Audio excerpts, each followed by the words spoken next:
So good afternoon, I'm Randy Kearns, your professor for HCM 2000, and this week I want to recap History of the American Healthcare System Part 2, and this is the week of February 15th. I'm just going to spend just a couple of minutes to go over what's in Moodle and then spend a few minutes to go over the presentation for this week. And I'm sorry we couldn't have class, but with yesterday and today being the holiday, the school is officially closed, and so therefore I'm making this recording and making it available for you. So let me start out by saying the first part of the introduction and overview comes from a book that I wrote a couple of years ago that primarily focuses on Eastern North Carolina, but quite honestly, the history of healthcare has a lot of interchangeable parts, whether we're talking about insane asylums, what we originally described as the feeble-mindedness institutions, and then some of the different words that we used in those categories of diagnoses. And then also talk about the word sanatorium and how sanatorium typically was a word that we used to describe how people how we supported people helping themselves to get better. We didn't, in the 19th century, we didn't have a good understanding of healthcare. We just understood that fresh air and good food and lots of exercise and relaxation was helpful, and it is today. There are obviously other things that can help you recover from illness and injury, but certainly those things that were helpful in the 19th century are also applicable today in the 21st century. I also talked just a little bit about a pest house, also known as lazaretto, and how that related to quarantine type stations or quarantine hospitals. Again, most of those disappeared in the 1930s, but it is interesting how the quarantine system was set up more than 100 years ago. And even today, in dealing with a communicable disease, if we can't manage the disease very well, we still fall back on some of the more traditional methods of public health, and that includes good hygiene, physical distance, and quarantine. Those things worked 100 years ago and they work today. It's not the ideal approach, but sometimes if that's the best you have, that still works.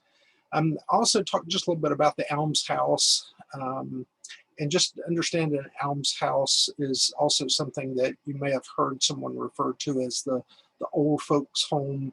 But an almshouse typically was for people with chronic health conditions, and usually that predated what the Social Security Act did in terms of providing financial support for people well past their ability to work for a living, so to speak. And then I talk a little bit about how hospitals had far more of an application in times of war, or certainly at seaports, as opposed to people being treated in their homes with the country doctor. General hospitals only really began to emerge, broadly speaking, in the 20th century, early 20th century. I say that New Orleans is a bit of an exception, and most of the major cities that at least were port cities are somewhat of an exception. You had actually Charity Hospital in New Orleans is within 45 days of being the first hospital in America. There were other hospitals in the early 18th century in addition to Charity, and that included Philadelphia, New York, Baltimore, but those are the exceptions. Generally speaking, general hospitals didn't really come into being until, again, the early 20th century. And even then, most of the general hospitals were either small hospitals, also known as infirmaries or clinics. There's a piece that I'll pick up on in the presentation, and that deals with the Flexner report. I'll also talk about the Hill-Burton Act, and then I'll also talk about the Civil Rights Act and how we amended Social Security to create Medicare and Medicaid. Just as a reminder, there is one quiz that's due this week, and it's due Sunday night at 11:59 p.m. Again, I would encourage you to take it before then. There's also an online discussion that's also due this week. Be sure your initial post is Friday afternoon or Friday night or before Friday night, and then your follow-up post are before Sunday night. And I would encourage you to get that done earlier than waiting until the last moment. And that's pretty much it. Let me go ahead and pause just a moment, and let's see. So I'm going to pause just a moment, and then I'm going to. Okay, I'm back, and let's go ahead and get started with the presentation for this week.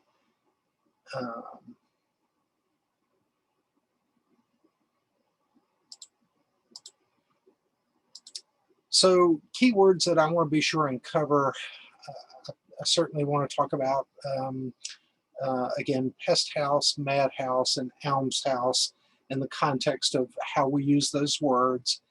Sanatorium, and again, just remember there's multiple ways that that's spelled. I also want to talk about the Flexner report and how that impacted the way we set up medical education, at least for the last now about 125 years. General Hospital, the Marine Hospital System, which was really and effectively the first hospital system in America, and then Blue Cross and Blue Shield. Medicare in its origin started out as Part A and Part B. Medicaid, the Hill-Burton Act, and then Titles 18, 19, and 21 of the Social Security Act. And that's really modifying the Social Security Act to create Medicare and Medicaid, and also CHIP. And then BBA 97, the Balanced Budget Act, served somewhat as an ombudsman type bill where they put a lot of things together. There were some critical health issues that were a part of that, and so I want to be sure and talk about that. MMA 2003, the Medicare Modernization Act, Stark Laws, COBRA and EMTALA, the DRG, and then branches of government, and then some basic laws that we want to be sure and talk about in the context of how all of this came about. Again, I want to lay this out in a longitudinal way so that you understand the evolution of the American healthcare system. As I've said plenty of times, no one would look at this and say, hey, let's do it exactly the way the Americans do. But it came together this way, and it is a representation of a democracy where at times we get kind of the what we can compromise on and what we can agree on. Although right now the real challenge in government is it's tough to compromise on anything. So we really want to start out with the insane asylums, just to understand the word asylum means a safe place. So originally when we talked about people who were mentally ill, a part of dealing with people who were mentally ill was trying to find them a safe place. And so that was the origin for many of the insane asylums. If you go to British history, and a lot of medicine in America originated in either European medicine or British medicine. The Brits referred to it as the madhouse. And so when we think about the madhouse or the insane asylum or the lunatic asylum, that's really what we're talking about. Later on, there was a distinct division between those who were mentally ill from those who had limited mental capacities. And for a time, we used words like retarded. We actually used diagnostic terms as imbecile and moron. Um, and all of that kind of fell under the context of they were referred to, that group of patients was referred to as being feeble-minded. So you would see entire hospitals built with the intent of taking care of people with feeble-mindedness. Then we move into the healthy saying. Again, sanus is Latin for health, and so and there's multiple ways that we spelled sanatorium, sanitarium, sanitarian, and I think that's more of a reflection of both not fully understanding how word origins fit together, and also the fact that there was not a consistent way to spell it. But it did basically mean one of the same thing. Just understand the about 12% of the world's population up until the 19th century, actually the early 20th century, about 12% of the world's population died of one disease, and that was tuberculosis. We may also call it Pott's disease or the White Plague. But in the early 20th century in American medicine, there were very large hospitals with thousands of beds that were created for people with tuberculosis. And in many cases, those hospitals were referred to as sanatoriums or sanitariums. And back to the pest house or the lazaretto, and I've included an image of a doctor wearing plague gear. Again, for hundreds of years, we didn't fully understand the context of medicine of how communicable disease was spread from people who were ill.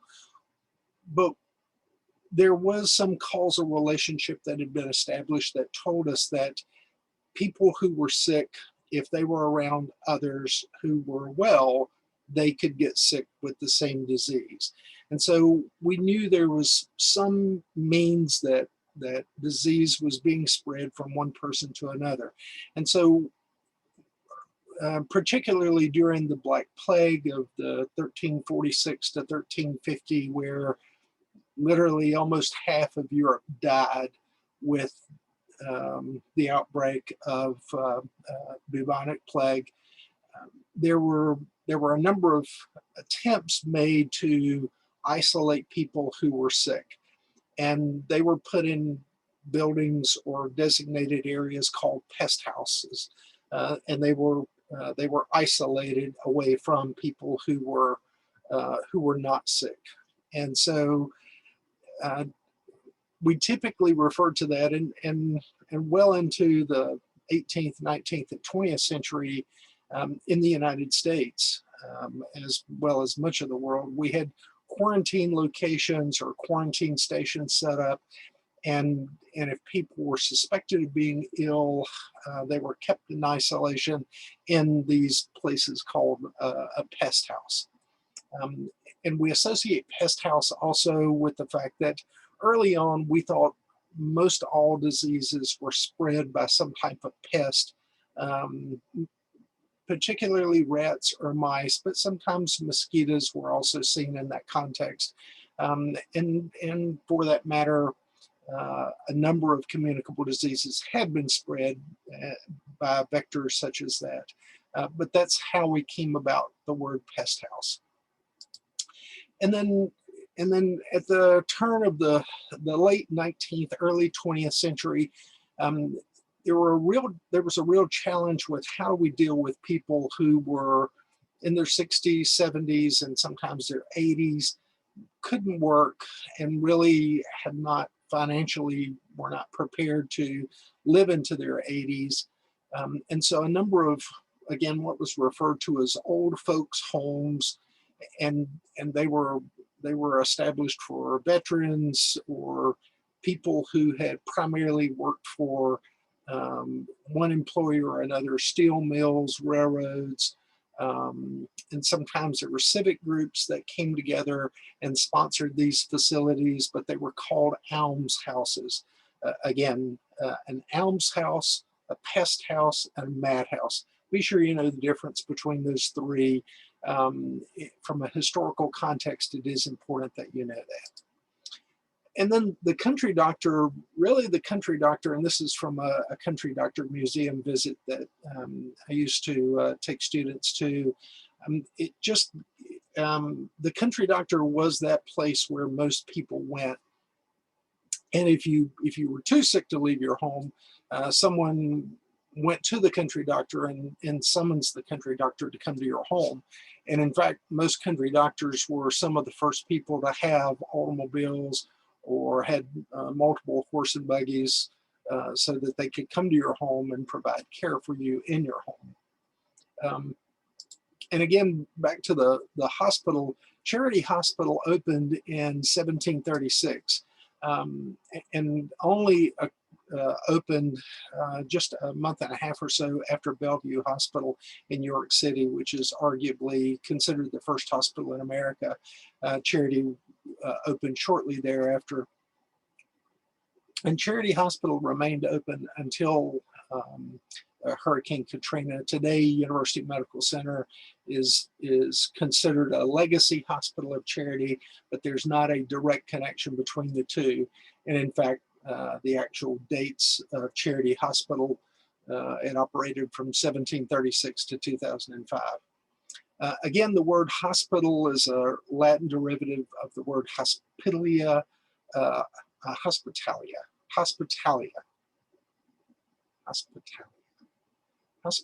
I think is the correct enunciation. Anyway, we'll actually get into that a little later. Let's not get into too much of that right now, but just understand it is a Latin derivative. A lot of what we have comes from Greek history and Roman history, and the Romans gave us the Latin language that again is the source origin for a lot of our medical terms and pharmaceutical and chemical terms. The U.S. Marine Hospital System is really that first national hospital system that existed. And this is actually a picture of the U.S. Marine Hospital system, U.S. Marine Hospital that was located in New Orleans. If you ever go to Children's Hospital in New Orleans, you'll notice just before you get to Children's Hospital, between if you're driving down Tchoupitoulas and then you make a couple of those turns to get to Children's Hospital, you'll notice a set of old buildings to your left, and that's this series of buildings. It was the U.S. Marine Hospital. The U.S. Marine Hospital was built. Marine hospitals were built at a number of port cities up and down the coast of the United States, and for that matter, up and down the Mississippi River. There were multiple marine hospitals. There were two in Louisiana, one at New Orleans, and that would be commonplace. There was also one,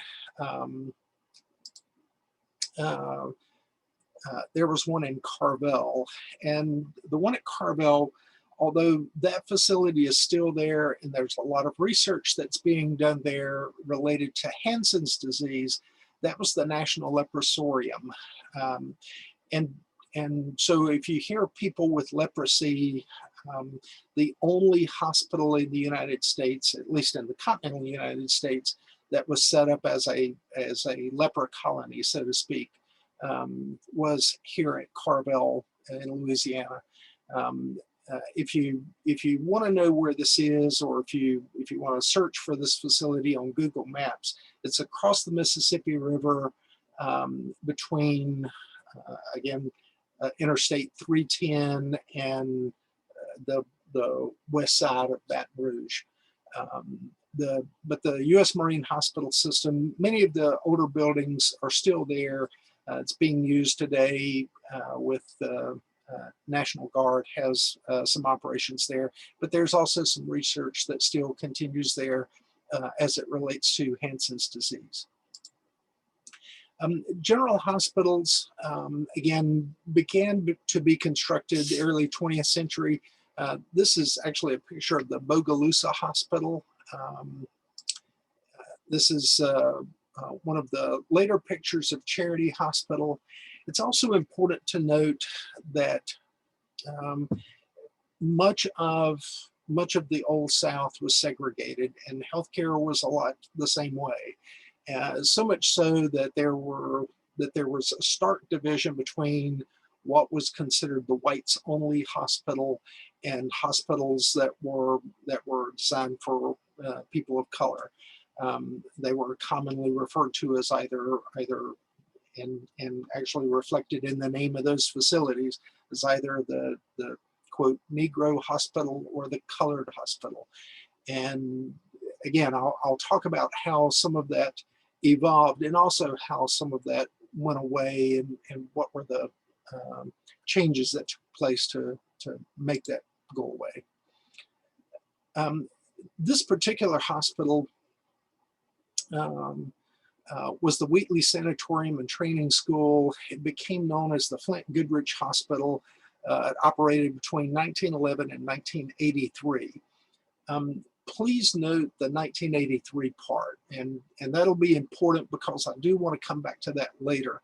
When we talk about how things changed, if we go back to Charity Hospital, I also have, I don't include it in this presentation, but I have some photos of what Charity had designed as their ward for, it was referred to as their colored ward, but it was their facility for people of color.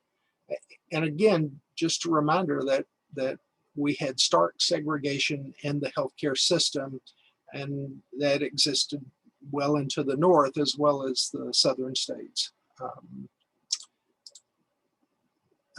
There was also a medical school that was primarily affiliated with the Goodrich Hospital. And so again, the Flint Goodrich Hospital, the medical school was called the Flint Medical School. It's also the Straight University Medical Department. Affiliated with Dillard University, it was one of many medical schools that closed after the Flexner Report. The Flexner Report was designed to identify a lot of small medical schools, and under the name of establishing a much higher quality, it wound up closing a lot of those small medical schools. Well, whether it was overtly intended to be that way or covertly intended to be that way, the reality was, and some would say it was unintentional. The reality was all but two of the medical schools that targeted the African American community were closed as a result of the Flexner Report. And it resulted in a number of rural communities, and particularly substantial lack of care or lack of access to care in communities of color. Although it wasn't immediate, because there were people who had graduated from medical school who may have practiced for another 20 or 30 years, but that takes us to, if this occurred in 1910, that takes us to 1930 or 1940. What that also tells us is by the mid-30s, early 40s, there was a substantial lack of sufficient medical care, particularly in communities of color, but in a lot of rural communities regardless of the minority portion of that. And I do want to touch on that in just a minute. In clinics and infirmaries, again, more along the lines of being seen as a place where people who are sick wind up staying for an extended period of time. Also known as the Jewish Hospital, Touro Hospital was originally, and Touro Infirmary was originally affiliated with the Jewish faith. And again, there were temporary hospitals for quarantine. With New Orleans being a large port city, having these quarantine camps or a lazaretto made a lot of sense. It gave them a place that they could offload people who were waiting to come into the United States, but quarantine periods of time so that if they were sick, the manifestation of that sickness would play out while they were in these quarantine camps, instead of allowing them to come into the city and spread disease throughout the city. Quarantine hospitals and quarantine camps were commonplace in the late 19th century, early 20th century. This is actually over in Algiers. Some of this facility is actually still there. I think it was sold at public auction a couple of years ago. Tuberculosis, I mentioned earlier, again, also known as consumption, Pott's disease, or the White Plague.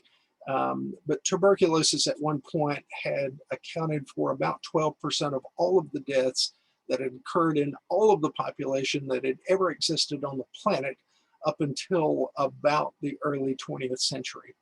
It was only the early 20th century that we really got it under control. In the 1930s, there were large hospitals with 3,000 and 4,000 beds that were primarily tuberculosis sanatoriums.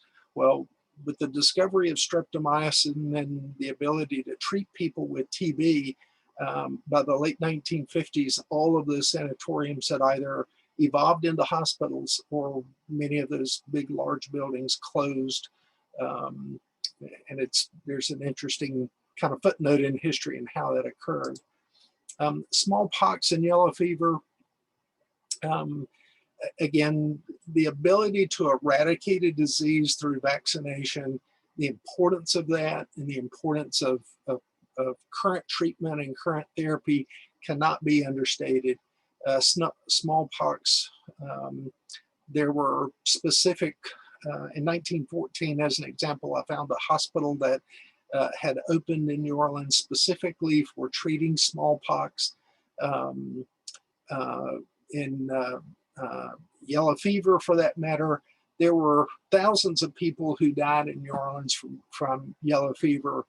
And again, our solution in managing yellow fever and malaria, for that matter, was to drain the swamps.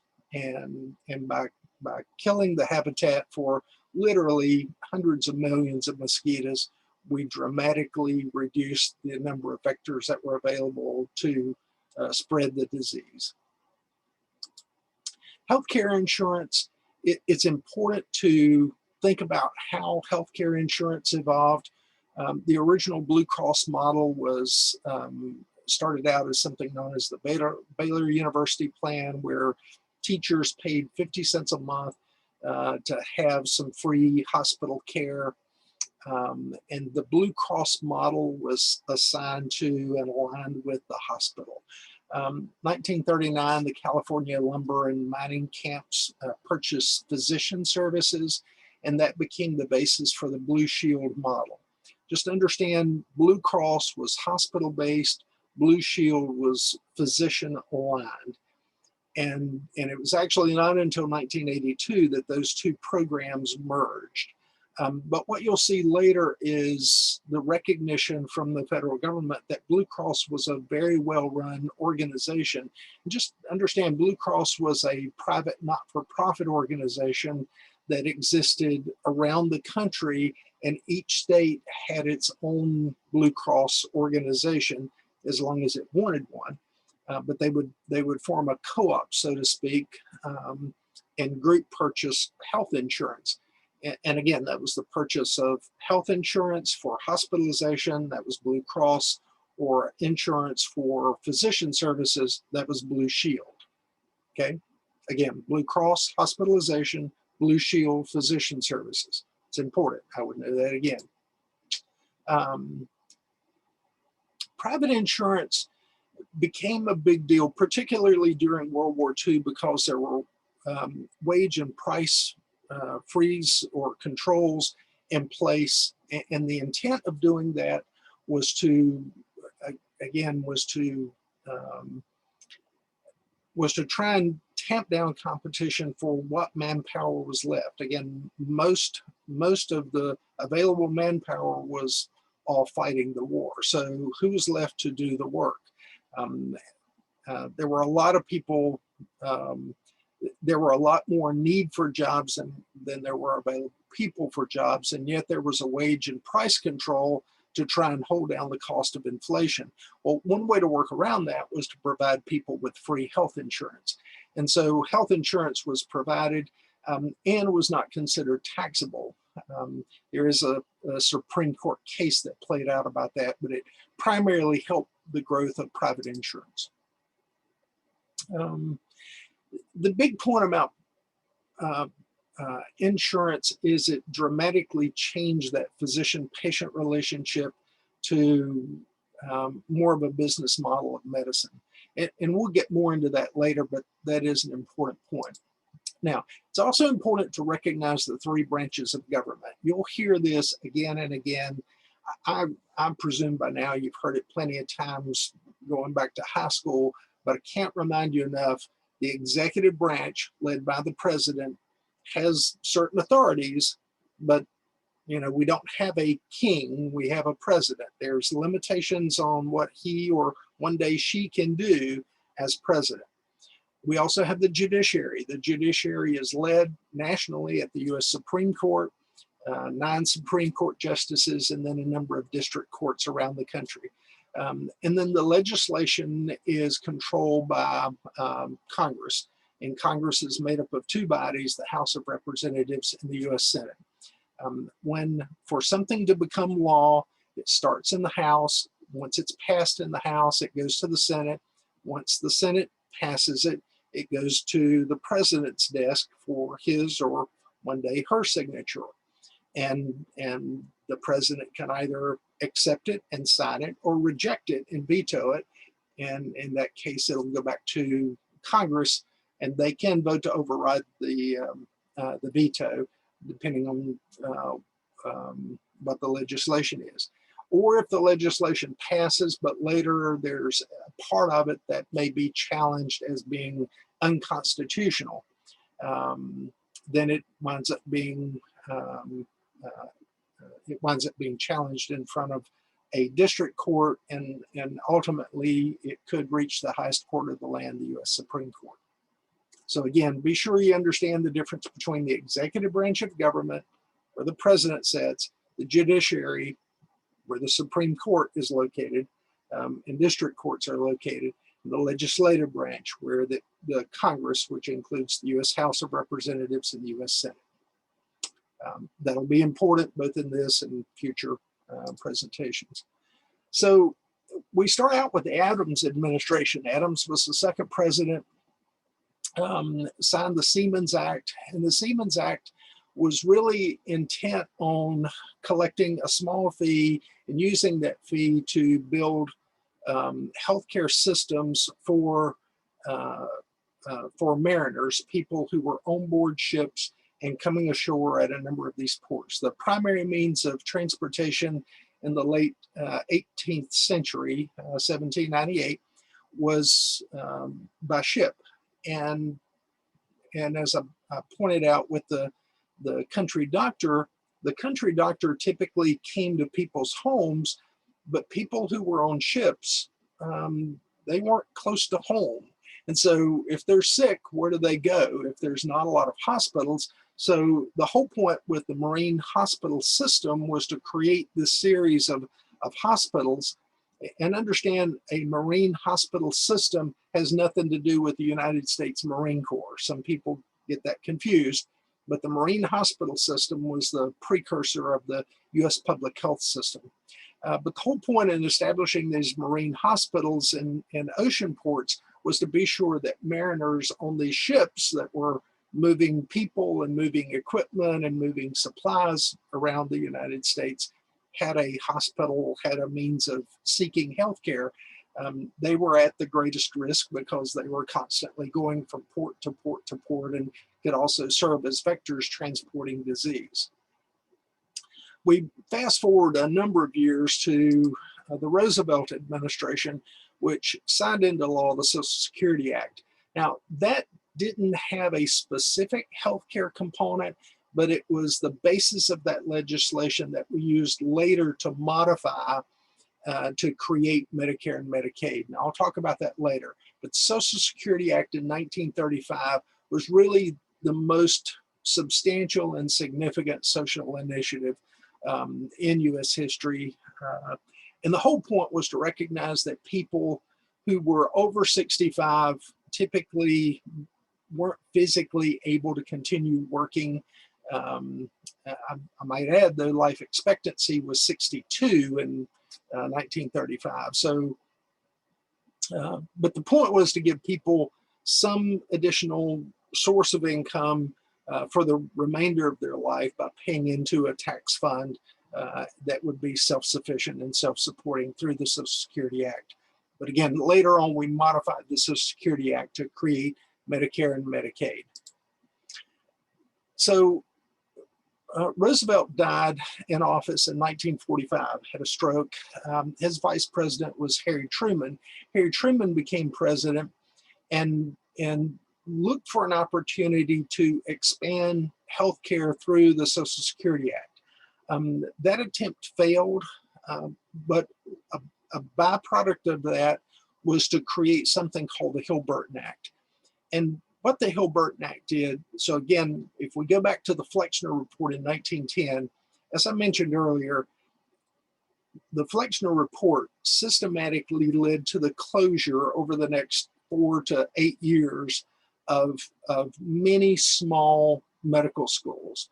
And particularly hard hit were medical schools for minority communities in anything other than the major medical schools that were primarily at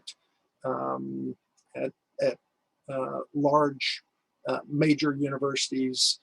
And so what that did, though, was that left a lot of rural communities without this pipeline of physicians and doctors coming back to the community.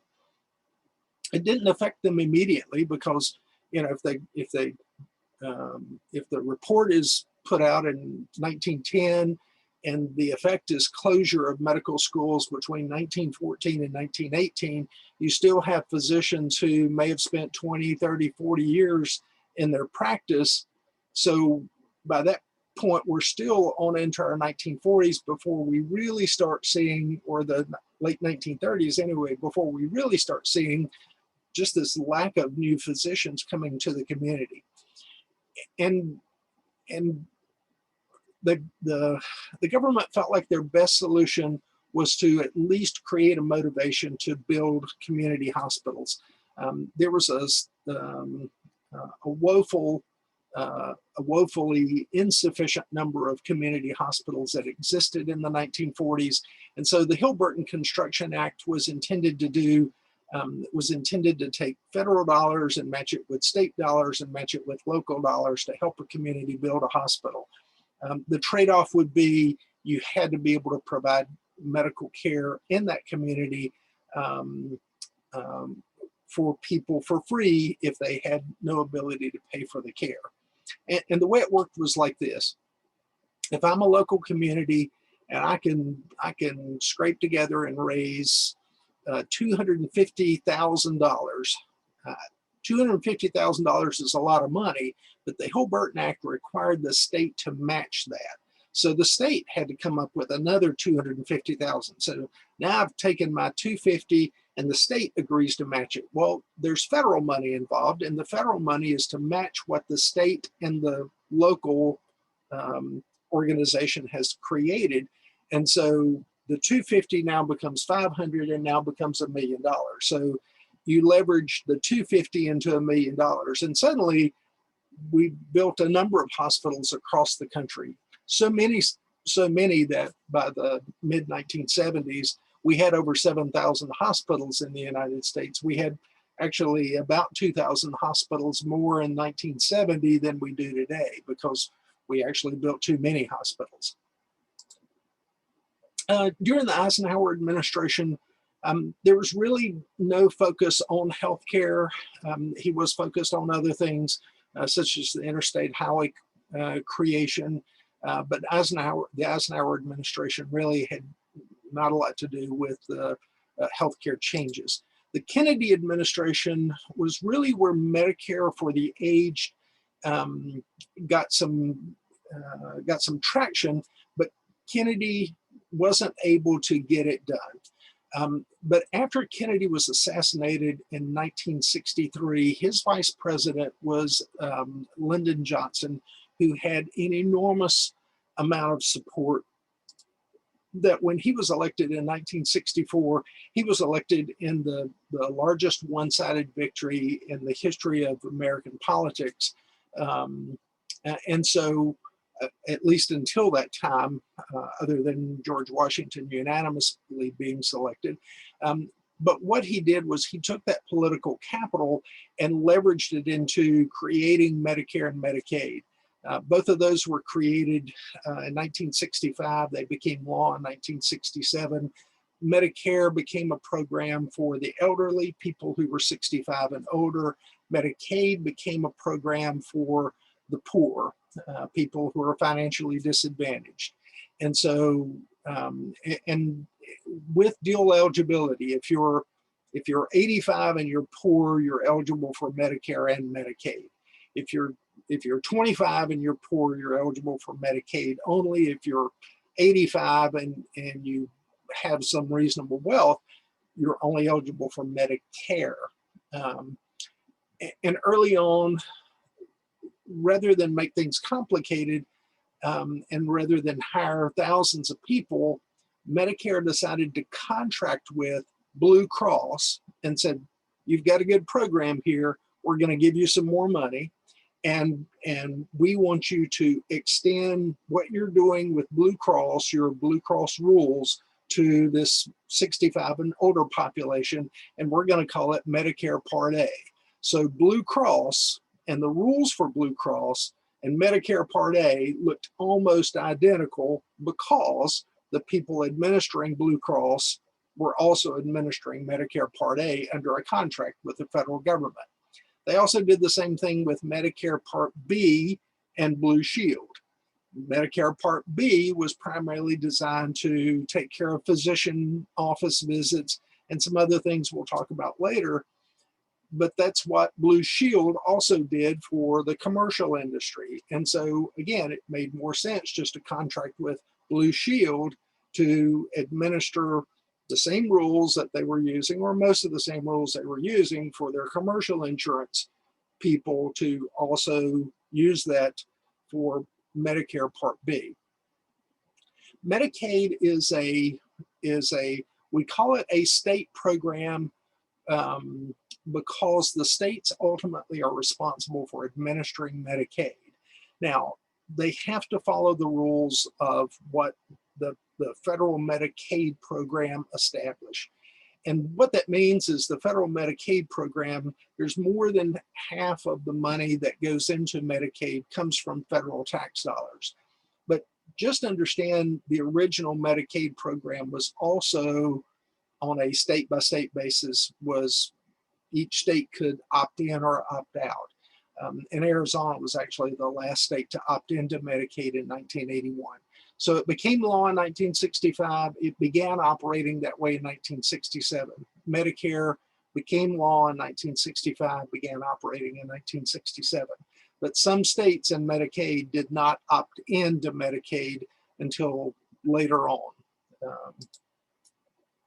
The Nixon administration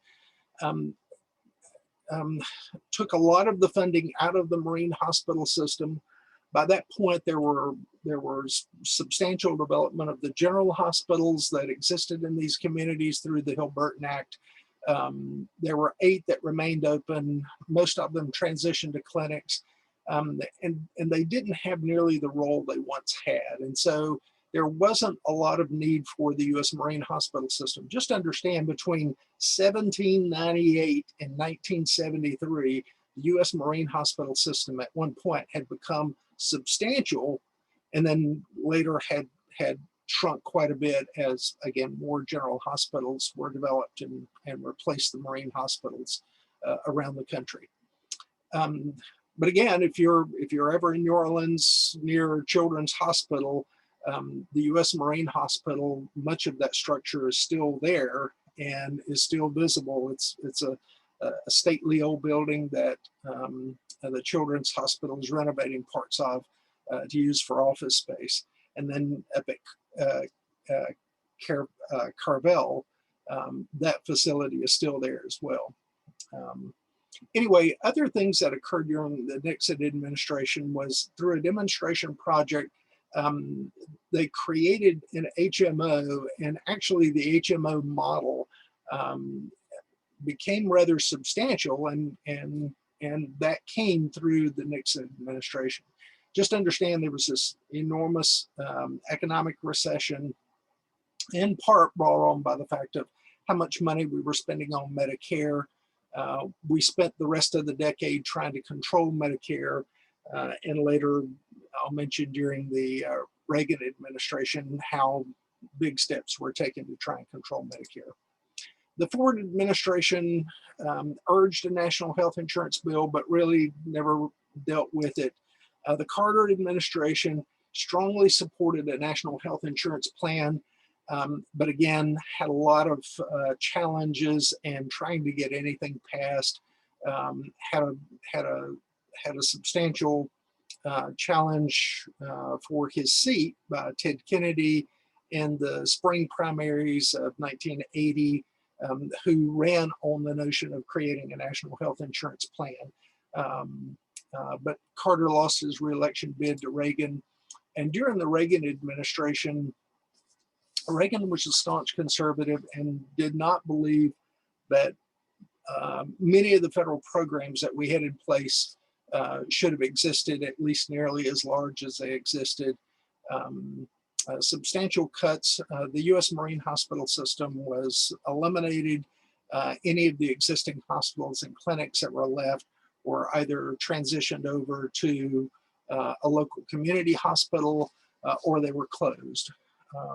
Medicare converted to a DRG type payment classification, which dramatically changed the way the healthcare system was paid. This was important and this needed to happen. Just understand that also led to the closure of more than 1,000 hospitals over the next 10 years. But it was necessary and it was needed. And again, things we'll talk about later, but this occurred during the Reagan administration. Probably one of the most important things that did come about that I think we would all agree is very important. It started with COBRA. It was called COBRA in 1986. And then by the early 1990s, it became known as EMTALA. That's the Emergency Medical Treatment and Active Labor Act. It basically means if you come to the hospital and you have an emergency medical condition, you have to be seen for your emergency medical condition before they can talk with you about your ability to pay. And again, it was important. There's also another part of the Active Labor Act, and that means whether active labor is also treated as an emergency medical condition. Some people did not see active labor as an emergency medical condition. Typically, that would be a male who probably didn't see it that way. But anyway, the point to the law was to be sure that people were not discriminated against because of their ability to pay. And if they had an emergency condition, that their emergency condition was taken care of. And Stark laws came about in 1988, and that was ethics and patient referral. The whole point to that is if I'm a doctor in my doctor's office across the street's a drugstore, and I write you a prescription and I tell you, you go across the street and get that filled. If I own the drugstore across the street, I have an obligation to tell you I have a financial stake in referring you to the drugstore. Same thing with imaging and some of the other services that physicians own. During the George Bush administration, there was really not a lot of changes in healthcare, but the Clinton administration was really a big deal. Clinton had some substantial beliefs in wanting to create a national health system, and probably came as close as anybody to creating a national health system. In fact, the the biggest highlight I think that the Obama administration took from the Clinton administration's failure was not to be too aggressive. Clinton early on felt like um, he was unstoppable in being able to deliver a national health plan. By 1996, though, he had not, and had lost most of his battle to be able to do that, but was able to oversee a number of initiatives that were passed. I do have a link in this presentation. It's 90 minutes long. It's pretty long, but it shows a layout and a conversation about all of the things that we needed in a national health plan. Again, well organized, well articulated, well spoken, and a number of things that came about. Although the plan failed, there were other pieces that came about because of the effort that occurred during the creation of the plan. HIPAA was one of them. Again, Health Insurance Portability and Accountability Act, all of the things we know related to privacy today, particularly healthcare privacy, we link back to HIPAA. Dr. Zimmerman actually played a significant role in working on this legislation when he worked in Washington at that time. Let's see, let's move forward. And although he was not successful in getting the bill passed, by the Balanced Budget Act of 1997, it worked as an ombudsman type, an omnibus type bill, which basically means we're putting all of the different pieces into it that are a little bit of things that we want for everybody. That included, so there were substantial cuts to the healthcare world, but in addition to the cuts, there were also things added back in, creating the critical access hospital designation. That's been important for rural hospitals to be able to stay afloat. A number of rural hospitals have still closed, but I would have guessed by 2010, at the rate we were going by 1996, the estimation was about 75% of all rural hospitals would close. Today, only about 25% have closed. Still is terrible for those communities where hospitals have closed, but critical access hospital designation did allow a number of hospitals to survive that would not have otherwise survived. Medicare Part C also came about. That's basically the HMO version of Medicare. We'll talk about that a lot more when we're in the Medicare program. And then CHIP, the Children's Health Insurance Program. Some refer to it as SCHIP, but the point to that was to expand the definition of Medicaid for children. And I include this picture of President Clinton because over his shoulder is me about 35 years ago. I was at the presentation that President Clinton gave in Charlotte. It is again, it was a great experience, and to me it reminded me of how much effort went into trying to create the legislation. Again, was not successful in passing it, but I think the biggest advantage to that was what the Obama administration learned from the Clinton administration's failure, and that was what to go for and what not to go for. Let's move forward to the George W. Bush administration. George W. Bush somewhat deviated from the traditional Republican view, has been more of a conservative type approach, less government. And the Bush administration really didn't take that approach as it related to healthcare. The Bush administration was probably as supportive of healthcare as any Republican administration has been in 40 years. Created Medicare Part D as a part of the Medicare Modernization Act. It's the MMA 2003. It was passed in December of 2003. But there was a lot of financial relief, money that was put back into hospitals, skilled nursing, graduate medical education. But there were things that were done during the Bush administration that were not as typical to what you would have seen in what may be more of a conservative philosophy of government. The Bush administration referred to it as compassionate conservatism. And George W. Bush also in the 1994 State of the Union address, I don't have it noted here, but you'll see it later. He was really the first one to challenge Americans with, we need to have an electronic health record, and establish an office that oversaw some of that. Now, it wasn't really funded in a aggressive way until the Obama administration, but it did create the basis for that. And so I have to recognize the fact that George W. Bush probably did more in his 8 years than what's traditionally a conservative philosophy has done in the healthcare world. And then, of course, the Obama administration, and here's where I note the Office of National Coordinator for Health Information Technology was established under executive order by President Bush. Now, ONC was funded in a pretty dramatic way, and the acceleration of that funding really fell on the end of the Bush administration and at the beginning of the Obama administration. It became known as trying to fund in a significant way a lot of what we needed to, as a stimulus to get out of an economy that was in collapse. And so one piece of this, there were a number of programs that were funded. This funded something called HITECH as a part of the American Recovery and Reinvestment Act, ARRA.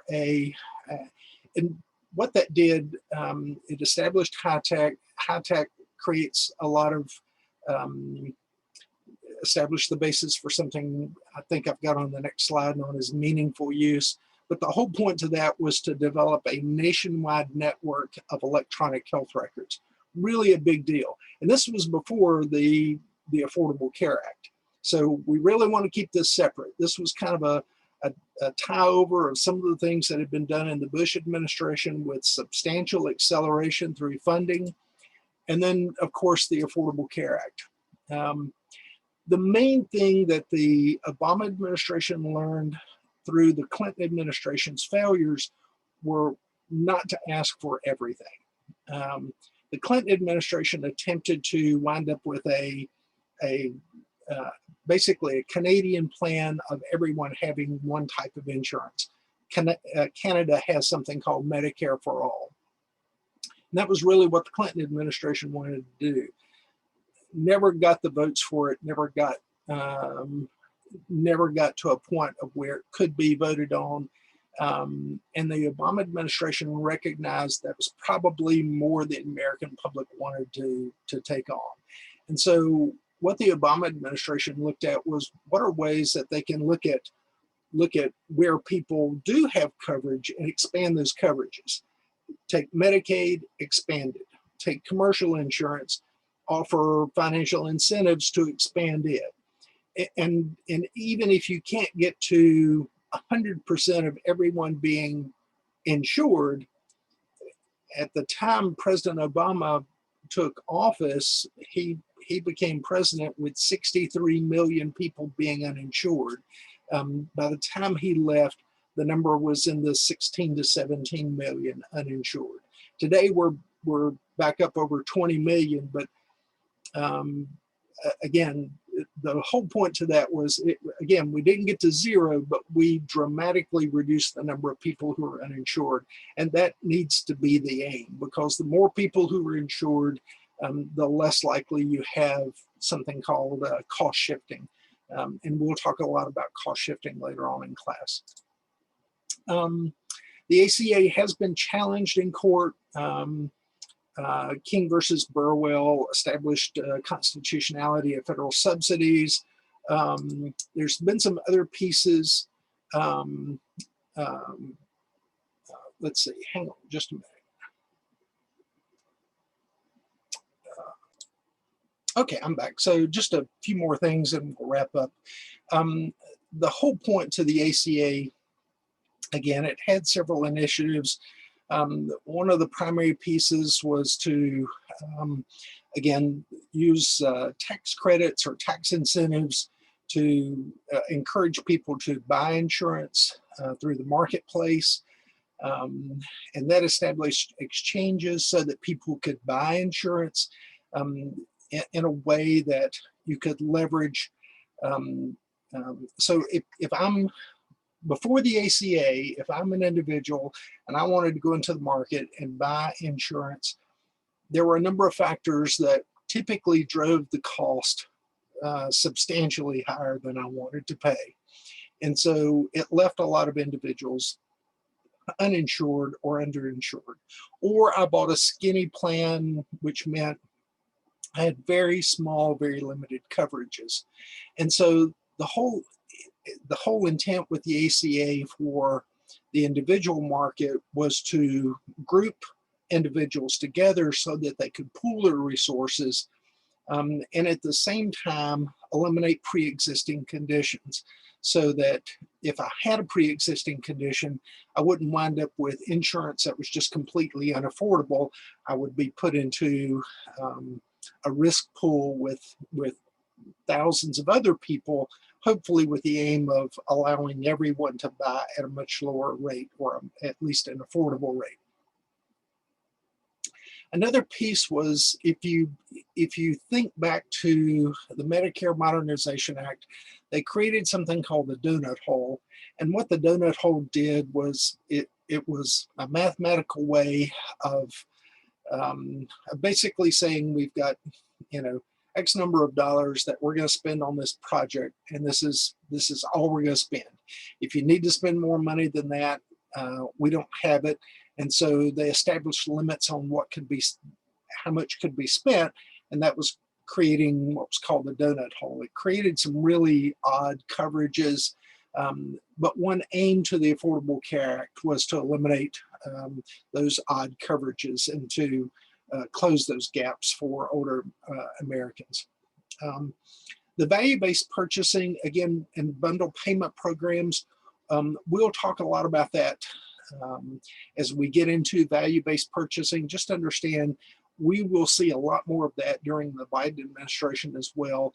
And the aim to that is to tie more and more reimbursement to what are key quality measures. And we'll talk about those key quality measures later on. Other components that were really important, again, these 10 essential health benefits. The whole point to 10 essential health benefits, it's very difficult for insurance companies to price a product when it's like comparing a Rolls-Royce to a Hyundai. A Rolls-Royce car is a very expensive car, and Hyundai is not a very expensive vehicle. And so how do you compare the two? If you can compare at least 10 key elements of each vehicle, then it's a lot easier for you to competitively price the two. Well, the whole aim to insurance was to be sure that there's 10 essential elements in every health insurance policy sold. And so what that did was create a lot of commonality in the marketplace and actually made the marketplace more competitive. Not all insurance executives would tell you that they thought that was a good idea, but that did happen. And then there were spending issues. There was age coverage that changed in a pretty dramatic way, allowed children to stay on their parents' insurance, whether they're in college or out of college. Used to be once you turn 19, if you were not in college, you could not stay on your parents' insurance. Or once you turn 23, even if you were in college, you can no longer stay on your parents' insurance. Today, you can stay on your parents' insurance until you're 26. And that did do a lot to extend health insurance for a number of kids who otherwise, as soon as they got out of school, needed to either find insurance or in most cases wind up being uncovered. 4 broad goals of the ACA: consumer protections, lower cost, improve quality, improve access, and holding insurance companies accountable. Again, we'll talk about the accountability part later on. It is an important aspect of this. And then the summary is how much of this was an issue, how much of this will be an issue. The last 4 years, the Trump administration did not get a lot accomplished, although there was a lot of discussion about things he wanted to do. He wanted to repeal the ACA. There was an effort to repeal and replace the ACA with the American Health Care Act. The challenge with the American Health Care Act was it was undetermined exactly what was in it. It was more of a promise of this is what we plan to do. There was some executive action creating what's called skinny plans, which are limited benefit plans. The intent to that was to lower the cost for small business. I did repeal the tax penalty for those who fail to buy health insurance. And we're not going to talk about it today, but that is the basis for a court action right now that has made its way to the U.S. Supreme Court and could have some interesting development for the Affordable Care Act in the immediate future. Again, promised plans that never really materialized, and the pandemic response, let's just say it was mixed. The rapid development of vaccines and Operation Warp Speed in some cases was substantially positive and went probably as well as it could have gone during a national emergency type situation. But leadership during the pandemic struggled to represent the president well, and I think, at least in my opinion, I think that had a little bit to do with him not being reelected. And so let's kind of move forward to the Biden administration as one last slide or 2 last slides. The main things we knew about the Biden administration, it will probably look a lot like the Obama administration. I think you'll see a lot of support for the Affordable Care Act. It does need to be modified. It does need to be adjusted. Hopefully they will take some time to do that. I don't think there's enough political will to take on some of the players in the healthcare world that probably need to be dealt with, and I'm talking about the pharmaceutical industry. But I just don't think there's enough political will on either the Republicans or the Democrats to take that on. What else we'll see will probably be additional efforts to expand Medicaid. I think what you've already seen is reopening the open enrollment, which normally occurs in October to December. That has reopened, which is unprecedented. But again, just recognizing the fact that a lot of people have lost their health insurance. And then I think we'll also see pay for performance measures increase. And again, we'll talk a lot about pay for performance later on. So again, I know that's a lot, but it is important to recap in a longitudinal way how things have kind of unfolded and how we arrived at this. We will go back over a lot of these pieces in the coming weeks as we dig into more of this on a piece-by-piece basis. But these are certainly the highlights, and this is certainly how we wound up with the system we did. And I hope that's helpful. And at this point, I'm going to stop that and then move this back over to here. If you have questions, please shoot me an email. And otherwise, I will see you in class next Monday night, room 122, Kirschman Hall. Again, if you have questions, though, please let me know. Otherwise, have a good evening.